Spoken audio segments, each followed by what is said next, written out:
ہے جعفر صادق، ہے جعفر صادق، ہے 65 برس کی عمر، زمانے کے امام کے بعد 14 معصومین میں سب سے زیادہ زندگی چھٹے امام کی ہے۔ 14 معصومین میں زمانے کے امام کو، وہ تو ایک ایکسپشنل کیس ہے، باقی 13 معصومین میں سب سے طولانی زندگی 65 برس کی ہمارے چھٹے امام کی۔ سب سے زیادہ موقع بھی ہمارے چھٹے امام کو ملا اور انہوں نے اس کام کو آگے بڑھایا، مگر وہ وقت آ گیا، جیسا کہ ابھی آپ مرثیے میں سن رہے تھے کہ منصور دوانقی کے زمانے میں چھٹے امام کو انگور میں زہر دیا گیا، اور جس کا نتیجہ یہ نکلا۔ 8ویں امام کے بارے میں تو ہر ایک جانتا ہے کہ ان کو انگور میں زہر دیا گیا، مگر چھٹے امام کے بارے میں بھی یہ روایت ہے کہ انگور میں زہر دیا گیا۔ امام تڑپتے رہے اور وہ وقت آ گیا کہ امام اس دنیا سے رخصت ہوئے۔ دیکھیے برادران عزیز، امام اس دنیا سے رخصت تو ہوئے، تڑپتے ہوئے رخصت ہوئے، جسم پر آثار ورم کے موجود تھے، زہر کا جو اثر ہونا چاہیے تھا وہ امام کے جسم پر نمایاں تھا، مگر اس موقع پر امام نے سب کو اپنے قریب بلایا اور ایک وصیت کی۔ وصیت کا مطلب ہی یہ ہوتا ہے کہ جو چیز ان کی نظر میں سب سے زیادہ اہم تھی اسے بطور وصیت بیان کیا۔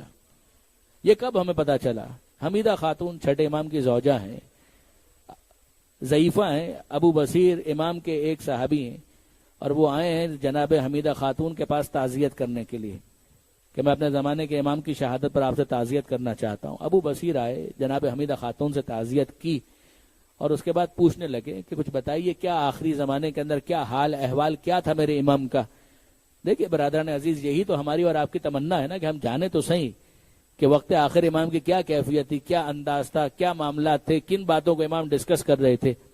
تو انہوں نے بھی یہی کہا کہ آپ بتائیں گے۔ حمیدہ خاتون کی آنکھوں میں آنسو آ گئے اور انہوں نے کہا کہ ابو بصیر، وقت آخر تمہارے امام نے اپنے تمام گھر والوں کو جمع کیا، سب کو جمع کیا، اور جمع کرنے کے بعد ایک جملہ کہا، اور وہ جملہ کیا تھا کہ لا تنالوا شفاعتنا مستخفا بالصلاۃ، کہ جان لو اور اچھی طرح سے سمجھ لو کہ ہماری شفاعت نماز کو حقیر جاننے والے کو نصیب نہیں ہوگی۔ دیکھیے برادران عزیز، غور فرمائیے، میرا اور آپ کا آسرا کیا ہے؟ ہم کس چیز کی امید میں جیے جا رہے ہیں؟ مرنے کے بعد ہمیں کیا طلب ہے؟ کس چیز کی ہمیں طلب ہے؟ ہم طلبگار شفاعت محمد و آل محمد ہیں۔ ہمیں اس بات کی امید ہے کہ جناب سیدہ ہماری شفاعت کریں گے، پیغمبر اکرم ہماری شفاعت کریں گے، چھٹے امام ہماری شفاعت کریں گے۔ چھٹے امام نے اسی بات کو ذہنوں سے نکالا ہے کہ یاد رکھو شفاعت ملے گی، مگر کسے ملے گی؟ وہ بھول جائے جو نماز کو حقیر جانتا ہے، وہ بھول جائے، وہ ہماری شفاعت کو حاصل نہیں کر سکتا۔ عزیزان، یہ چھٹے امام کا وقت آخر ہے، مگر کیا چھٹے امام ہی نے اپنے وقت آخر نماز کو یاد کیا ہے؟ نہیں۔ ذرا چیک کیجئے اور دیکھ لیجئے کتابوں کے اندر، پیغمبر اکرم اس دنیا سے جا رہے تھے اور مولا کائنات کو وصیت کرتے ہوئے کہا اقم الصلاۃ فانھا قرۃ عینی، اے علی نماز کو قائم کرنا اس لیے کہ نماز میری آنکھوں کی ٹھنڈک ہے۔ ابھی ماہ رمضان کے اندر آپ نے سنا ہوگا امیر المومنین کا وصیت نامہ، اللہ اللہ فی بیت ربکم، خانہ کعبہ کے بارے میں تمہیں وصیت کرتا ہوں، اللہ اللہ میں تمہیں وصیت کرتا ہوں صلہ رحمی کے بارے میں۔ وہیں پر آپ کو ملے گا اللہ اللہ فی الصلاۃ، میں تمہیں وصیت کرتا ہوں نماز کے بارے میں۔ علی کی بھی وصیتوں کے اندر نماز موجود ہے، میں تمہیں نماز کے بارے میں وصیت کرتا ہوں، فإنھا عمود دینکم، اس لیے کہ وہ تمہارے دین کا ستون ہے۔ پیغمبر اکرم وصیت کر رہے ہیں، نماز کو یاد کرتے ہیں۔ امیر المومنین وصیت کرتے ہیں، نماز کو یاد کرتے ہیں۔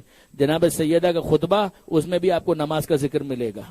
امام حسن نماز کو یاد کرتے ہیں، یہاں تک کہ یہ بات پہنچتی ہے جناب امام مظلوم تک۔ حسین مظلوم جب زینب کبریٰ کے پاس آئیں رخصت آخر کے موقع پر، تو اس موقع پر امام مظلوم نے جناب زینب کو مخاطب کر کے کیا کہا؟ بہت ساری باتیں کی ہیں نا۔ ایک وصیت حسین کی یہ ہے، اے زینب اپنے بھائی کو نماز شب کی دعاؤں میں فراموش مت کرنا۔ حسین کو اتنا اطمینان ہے اپنی زینب پر، اب تو بات پنجگانہ نماز سے بھی آگے چلی گئی کہ کیسے ممکن ہے میری زینب نماز شب قضا ہو ہی نہیں سکتی، اور ماننے والوں کی کیا واجب نماز قضا ہو جائیں گی؟ اے زینب مجھے نماز شب کی دعاؤں میں فراموش مت کرنا۔ بس عزیزوں، جب یہاں تک بات آ گئی تو آئیے ہم حسین ہی کی وصیت پر مجلس کو مکمل کریں۔ یہ زینب کبریٰ سے وصیت ہے اور ایک وصیت ہے سید سجاد سے۔ جب قریب آئے امام زین العابدین کے، صحت کے بارے میں پوچھا، چوتھے امام نے جواب دیا، سورہ فاتحہ کو پڑھا، دم کیا، اور پھر اس کے بعد گفتگو ہو رہی ہے۔ ایک جملہ کہتے ہیں امام مظلوم، اے بیٹا سید سجاد، جب وطن واپس جانا یہ میری وصیت ہے، جب وطن واپس جانا اور ہمارے چاہنے والے ملیں تو ان کو ہمارا سلام کہنا اور ان سے یہ کہنا شیعتی ما ان شربتم ما عذب فاذکرونی۔ یہ شیعوں سے وصیت کر رہے ہیں حسین مظلوم، شیعتی ما ان شربتم، اے میرے چاہنے والوں، اے میرے شیعوں، ٹھنڈا پانی ضرور پینا، مگر جب کبھی ٹھنڈا پانی پینا اپنے پیاسے امام کی پیاس کو یاد کر لینا۔ او سمیتم بے غریب او شہید فندبونی، اور دیکھو اگر کبھی یہ سنو کہ پردیس میں کوئی مسافر مارا گیا تو اس کا ماتم بعد میں کرنا، اپنے پردیسی امام کا ماتم پہلے کرنا۔ اور پھر اس کے بعد امام کہتے ہیں کہ لیتکم فی یوم عاشورا جمیعا تنظرونی، کاش کہ تم عاشور کے دن ہوتے تو اپنی آنکھوں سے دیکھتے کہ کیف استسقی لطفل فابہا یرحمونی، کہ کیسے میں اپنے 6 ماہ کے اصغر کے لیے پانی مانگ رہا تھا، پانی تو نہ آیا، اس پیاسے اصغر کو 3 بھال کے تیر سے سیراب کیا۔